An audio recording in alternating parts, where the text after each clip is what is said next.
How to log out of Instagram. Hi guys, in today's episode I'll be showing you the ways to log out of your Instagram account. In order to log out of your Instagram account, all you have to do is update your application cluster first of all.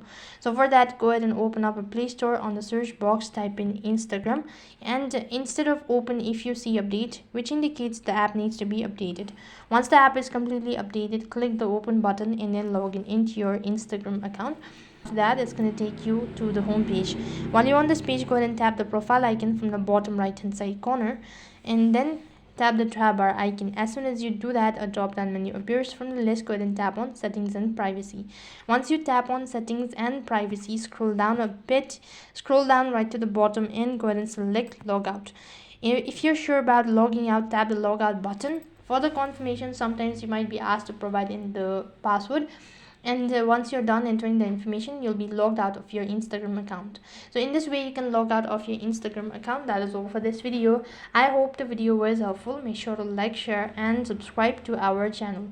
Thank you for watching. See you in the next video.